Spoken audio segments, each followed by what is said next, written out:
Estamos en la semana de Halloween, donde tendremos el evento de una historia corta de terror diaria de algún clásico. Es el primer día, y esto es... El extraño, por H.P. Lovecraft. Infeliz es aquel a quien sus recuerdos infantiles solo traen miedo y tristeza. Desgraciado aquel que vuelve la mirada hacia horas solitarias en vastos y lúgubres recintos de cortinados marrones y alucinantes hileras de antiguos volúmenes, o hacia pavorosas vigilias a la sombra de árboles descomunales y grotescos, cargados de enredaderas que agitan silenciosamente en las alturas sus ramas retorcidas. Tal es lo que los dioses me destinaron, a mí, el aturdido, el frustrado, el estéril, el arruinado. Sin embargo, me siento extrañamente satisfecho y me aferro con desesperación a estos recuerdos marchitos cada vez que mi mente amenaza con ir más allá, hacia el otro. No sé dónde nací, salvo que el castillo era infinitamente horrible, lleno de pasadizos oscuros y con altos cielos rasos donde la mirada solo hallaba telarañas y sombras. Las piedras de los agrietados corredores estaban siempre odiosamente húmedas y por doquier se percibía un olor maldito, como de pilas de cadáveres de generaciones muertas. Jamás había luz, por lo que solía encender velas y quedarme mirándolas fijamente en busca de alivio. Tampoco afuera brillaba el sol, ya que esas terribles arboledas se elevaban por encima de la torre más alta.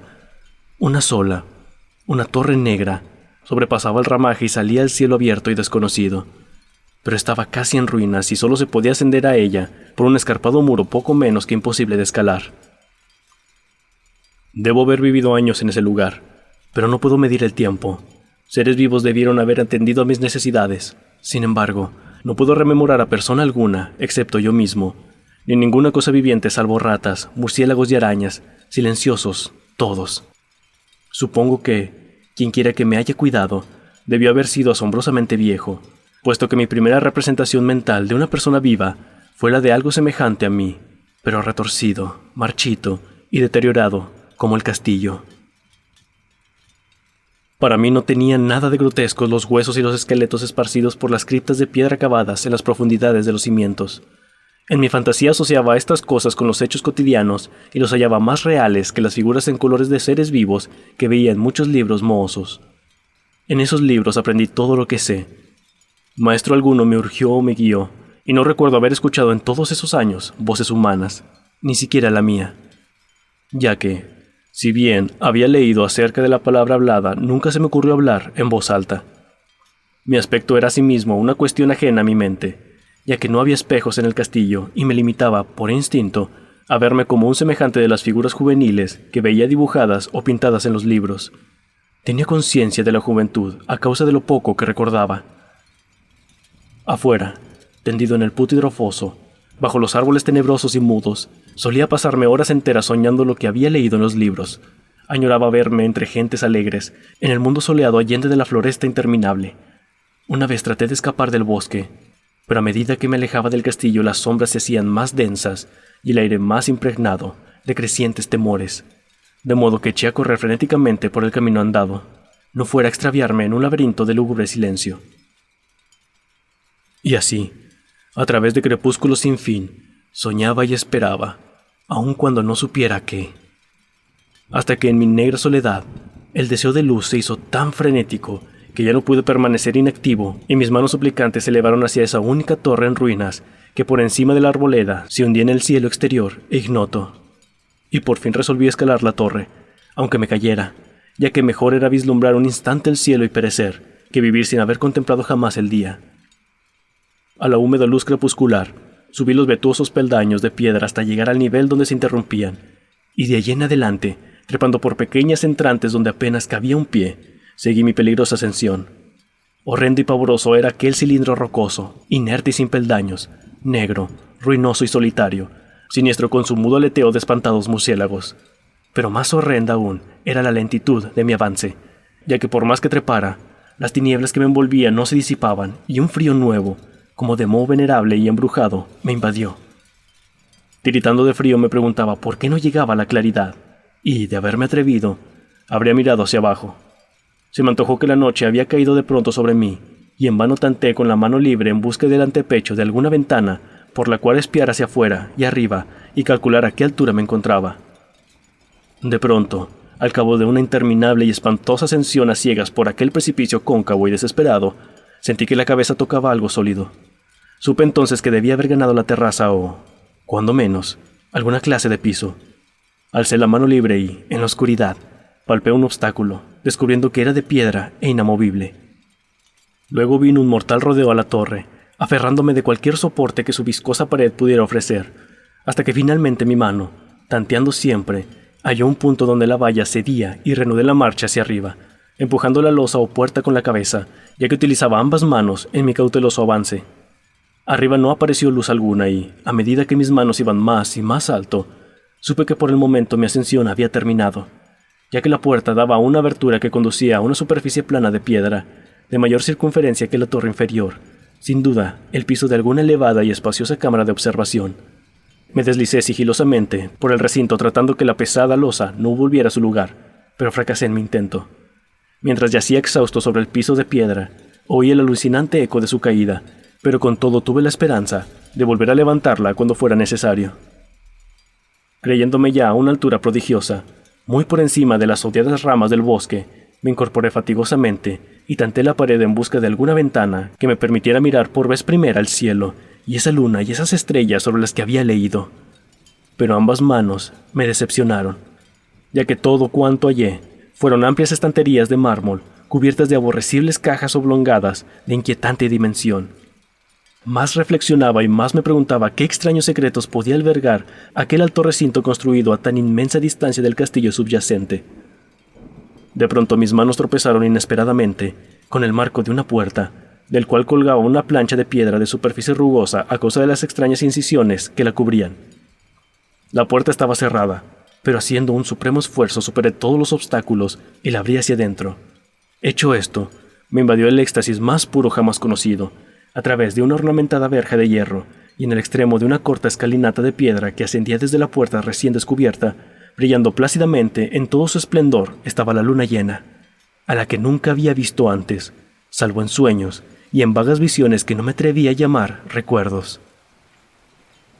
Seguro ahora de que había alcanzado la cima del castillo, subí rápidamente los pocos peldaños que me separaban de la verja, pero en eso una nube tapó la luna haciéndome tropezar, y en la oscuridad tuve que avanzar con mayor lentitud. Estaba todavía muy oscuro cuando llegué a la verja, que hallé abierta tras un cuidadoso examen, pero que no quise transponer por temor a precipitarme desde la increíble altura que había alcanzado. Luego volvió a salir la luna. De todos los impactos imaginables, ninguno tan demoníaco como el de lo insondable y grotescamente inconcebible. Nada de lo soportado antes podía compararse al terror de lo que ahora estaba viendo, de las extraordinarias maravillas que el espectáculo implicaba. El panorama en sí era tan simple como asombroso, ya que consistía meramente en esto. En lugar de una impresionante perspectiva de copas de árboles vistas desde una altura imponente, se extendía a mi alrededor, al mismo nivel de la verja, nada menos que la tierra firme, separada en compartimientos diversos por medio de lajas de mármol y columnas, y sombreada por una antigua iglesia de piedra cuyo devastado capitel brillaba fantasmagóricamente a la luz de la luna. Medio inconsciente, abrí la verja y avancé bamboleándome por la senda de grava blanca que se extendía en dos direcciones. Por aturdida y caótica que estuviera mi mente, persistía en ella ese frenético anhelo de luz. Ni siquiera el pasmoso descubrimiento de momentos antes podía detenerme. No sabía, ni me importaba, si mi experiencia era locura, enajenación o magia, pero estaba resuelto a ir en pos de luminosidad y alegría a toda costa. No sabía quién o qué era yo, ni cuáles podían ser mi ámbito y circunstancias. Sin embargo, a medida que proseguía mi tambaleante marcha, se insinuaba en mí una especie de tímido recuerdo latente que hacía mi avance no del todo fortuito, sin rumbo fijo por campo abierto. Unas veces sin perder de vista el camino, otras abandonándolo para internarme, lleno de curiosidad, por praderas en las que solo alguna ruina ocasional revelaba la presencia, en tiempos remotos, de una senda olvidada. En un momento dado tuve que cruzar a nado un rápido río cuyos restos de mampostería agrietada y mohosa hablaban de un puente mucho tiempo atrás desaparecido. Habían transcurrido más de 2 horas cuando llegué a lo que aparentemente era mi meta, un venerable castillo cubierto de hiedras, enclavado en un gran parque de espesa arboleda, de alucinante familiaridad para mí, y sin embargo lleno de intrigantes novedades. Vi que el foso había sido rellenado y que varias de las torres que yo bien conocía estaban demolidas, al mismo tiempo que se erguían nuevas alas que confundían al espectador. Pero lo que observé con el máximo interés y deleite fueron las ventanas abiertas, inundadas de esplendorosa claridad y que enviaban al exterior ecos de la más alegre de las francanchelas. Adelantándome hacia una de ellas, miré el interior y vi un grupo de personas extrañamente vestidas que departían entre sí con gran jarana. Como jamás había oído la voz humana, apenas si podía adivinar vagamente lo que decían. Algunas caras tenían expresiones que despertaban en mí remotísimos recuerdos, otras me eran absolutamente ajenas. Salté por la ventana y me introduje en la habitación, brillantemente iluminada, a la vez que mi mente saltaba del único instante de esperanza al más negro de los desalientos.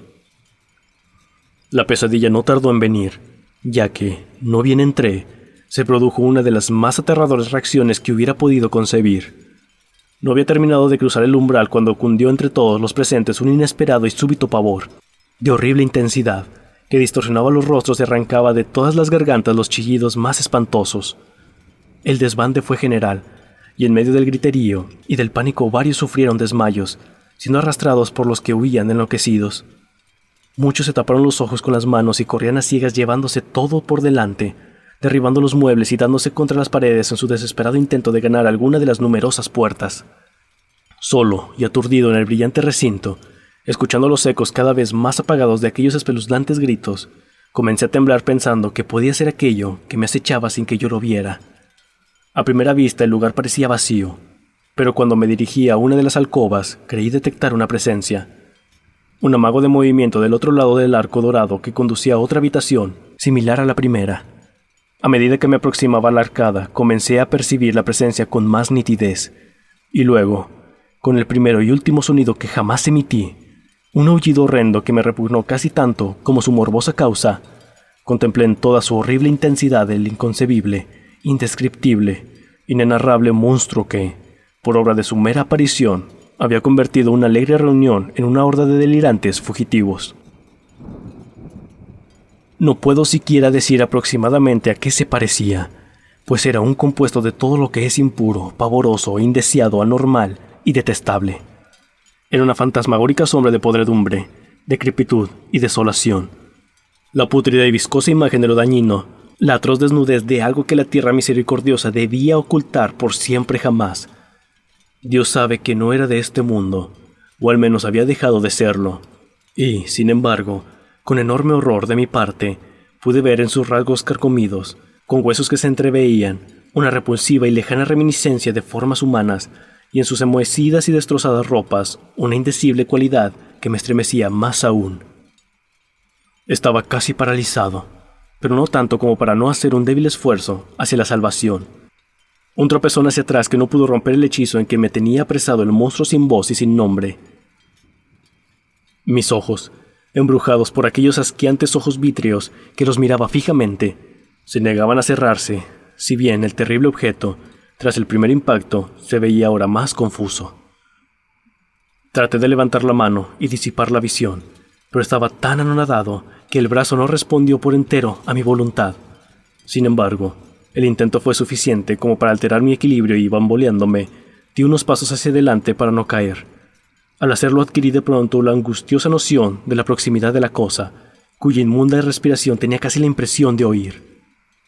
Poco menos que enloquecido, pude no obstante adelantar una mano para detener a la fétida imagen, que se acercaba más y más, cuando de pronto mis dedos tocaron la extremidad putrefacta que el monstruo extendía por debajo del arco dorado. No chillé, pero todos los satánicos vampiros que cabalgaban en el viento de la noche lo hicieron por mí, a la vez que dejaron caer en mi mente una avalancha de anonadantes recuerdos. Supe en ese mismo instante todo lo ocurrido. Recordé hasta más allá del terrorífico castillo y sus árboles. Reconocí el edificio en el cual me hallaba. Reconocí, lo más terrible, la impía abominación que se erguía ante mí, mirándome de soslayo mientras apartaba de los suyos mis dedos manchados. Pero en el cosmos existe el bálsamo además de la amargura, y ese bálsamo es el olvido. En el supremo horror de ese instante olvidé lo que me había espantado y el estallido del recuerdo se desvaneció en un caos de reiteradas imágenes. Como entre sueños, salí de aquel edificio fantasmal y execrado y eché a correr rauda y silenciosamente la luz de la luna. Cuando retorné al mausoleo de mármol y descendí los peldaños, encontré que no podía mover la trampa de piedra. Pero no lo lamenté, ya que había llegado a odiar el viejo castillo y sus árboles. Ahora, cabalgo junto a los fantasmas, burlones y cordiales, al viento de la noche, y durante el día juego entre las catacumbas de Nefreká, en el recóndito y desconocido valle de Hadot, a orillas del Nilo. Sé que la luz no es para mí, salvo la luz de la luna sobre las tumbas de roca de Neb, como tampoco es para mí la alegría, salvo las innominadas fiestas de Nitocris, bajo la gran pirámide, y, sin embargo, en mi nueva y salvaje libertad agradezco casi la amargura de la alineación. Pues aunque el olvido me ha dado la calma, no por eso ignoro que soy un extranjero, un extraño a este siglo y a todos los que aún son hombres. Esto es lo que supe desde que extendí mis dedos hacia esa cosa abominable, surgida en aquel gran marco dorado, desde que extendí mis dedos y toqué la fría e inexorable superficie del pulido espejo.